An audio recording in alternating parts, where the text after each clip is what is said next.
If you ever wonder why your district manager is not producing the results that you expected them to do, this is the episode for you. Often franchisees promote people into the district manager position either from an internal employee or an external hire without establishing what are the responsibilities and the routines that those men and women should do to be able to be effective in their position in that organization. As a result, they are stuck being super GMs or firefighters because they're just trying to do the job that they're comfortable with, which is the prior position of the unit manager. And that does not work when it comes to the unit manager position. I remember when I was a director of operations overseeing over 60 units across 3 states and supervising 7 district managers. There was a time in which we had an opening position and we promoted someone into that position thinking that because they were a great unit manager, they were going to be able to excel as a district manager. And that was not the case because even though we were in a global brand, we did not have the tools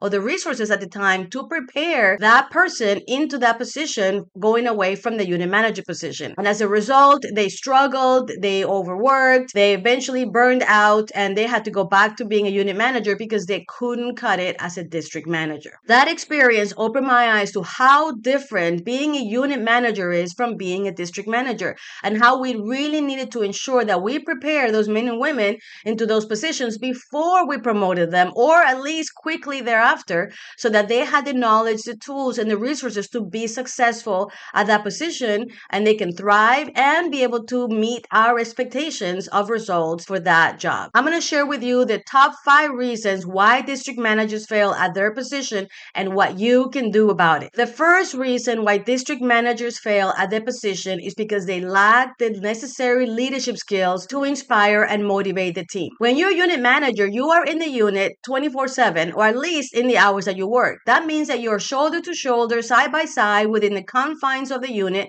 with your team. So you are able to guide them, coach them, inspire them, work with them, train them, supervise them constantly because you are together all that time. The leadership skills that are needed to be able to be successful in that position is completely different to the leadership skills that you need to be able to do the same motivation and inspiration as a district manager, because most of the time you're not in the unit. You're actually spending very little time in the unit, and that time is very valuable. And so your leadership skills need to go to the highest level, not only to motivate and inspire the team when you're there, but to continue to motivate and inspire them when you're not there. And that requires a next level of leadership to be able to do that across multiple units in different distances. This requires special training on how to make that happen. So that is the first reason why district managers fail at their job. The second reason why district managers fail at their job is lack of time management. When you're a unit manager,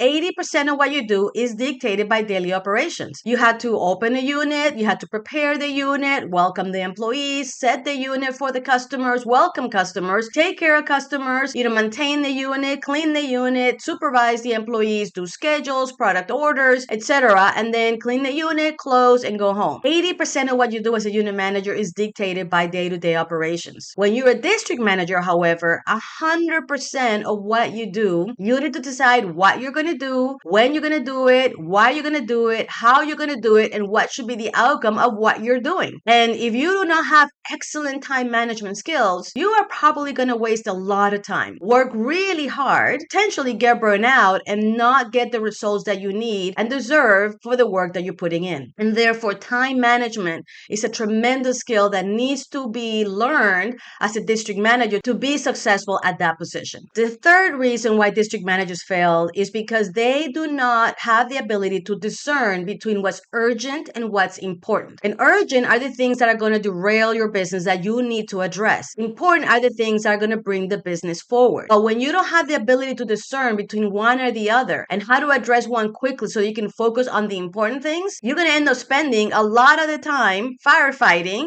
and addressing urgent things and not moving the business forward. This is going to be a very key reason why a lot of district managers fail. They spend a lot of time wasted doing things that are not going to bring the business forward. And that is another reason why district managers fail at their job. So the answer to that is being able to determine what is urgent and what is important. Once you have that clarity, then you can focus on what is urgent, take care of it so that it does not damage the business, but quickly get into the important things because those are going to be the ones that are going to bring the business forward. Another reason why district managers fail is because they have weak routines or habits. Being able to have some sort of a cadence of what are the things that they should do every day, every week, every month, and every quarter consistently. No, those things, those routines and those habits that really bring the business to the next level, those are the things that are, if you do consistently, you're going to be able to get the results that you want. But if the district managers do not have clarity on what those habits or what those routines are, they're going to be doing some things one day, something different the next day, and then the next day going to be going to do something else. And at the end, they're going to realize they're not getting results. And that's because consistency, that cadence of doing the right things day in and day out are the ones that are going to make a difference.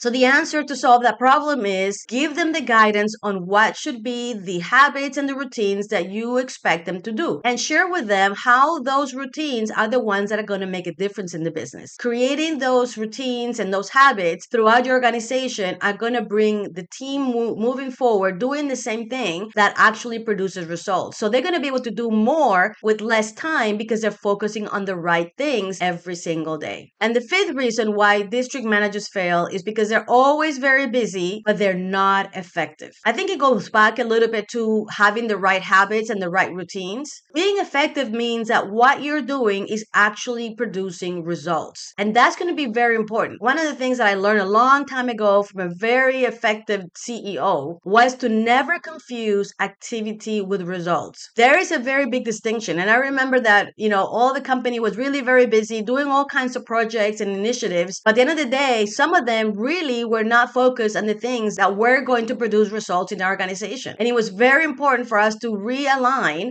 and define clearly what are the things that actually produce results and focus on those things. So the fifth reason why district managers fail is because they're very busy, but they're not focused on results. So the solution to that is be clear on what are the key performance indicators. What are the areas that make the most difference in the business? Ensure that they understand that those are the things that they should focus on so that even though they may be busy, they are actually effective because they are spending their time on the right things. And the sixth reason why district managers fail at the job is because they do not have the necessary business acumen to understand the business and how what they do every day impacts the bottom line. There are too many men and women in that position that have never read a profit and loss statement or don't even understand how to analyze and how to use it as a tool to make the right business decisions. At the end of the day, the reason they are there is to represent the business owner. And as such, they need to understand the business financials. So when they're making a decision every day as to where they're going to spend the time, it should be dictated by the results of those financials. Where are the areas of opportunity? And that is what they focus on. Be able to understand how what they do every day and how it impacts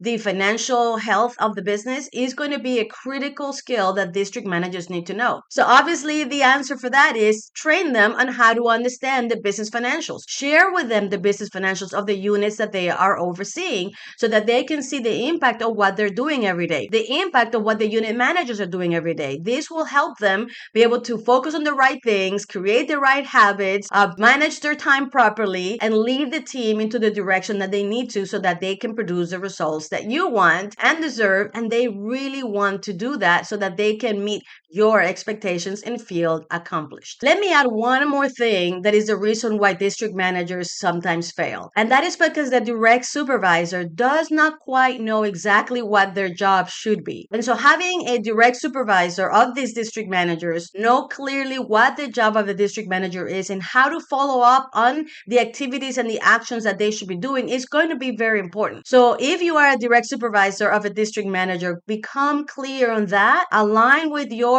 direct report or supervisor so that you can be in alignment and be able to focus on the right things. Now, if the issue is that maybe you don't know what a district manager is and you don't have a way to know and learn what that is, and your district manager is not trained and don't have the clarity of expectations or habits or routines and skills that they need to be successful, I would like to invite you to learn more about our multi-unit leadership certification program by the American Franchise Academy. This 10-week program has been designed exactly for people like you. It is a program that gives the men and women in the position of the district manager or multi-unit leader the knowledge, the tools, and the resources that they need to be able to be successful and thrive at that position. Also, as part of the program, their direct supervisor has full access to all of the knowledge. So if they never done the job or are not clear on what the job is, they will also be able to accompany their participant in the program and be in alignment of what is being taught, what the guidance is, and what the tools and resources that are being provided so that they can work together at being able to accomplish the goals that you want and deserve. If you'd like to learn more about the program, all you need to do is visit us at www.leadafa.com and learn more about it. In the meantime, thank you for being with me in this podcast. I hope that you got value out of it. And if you did, don't forget to like and subscribe to our podcast so that you don't miss future sessions like this. Thank you, and we'll see you in the next one.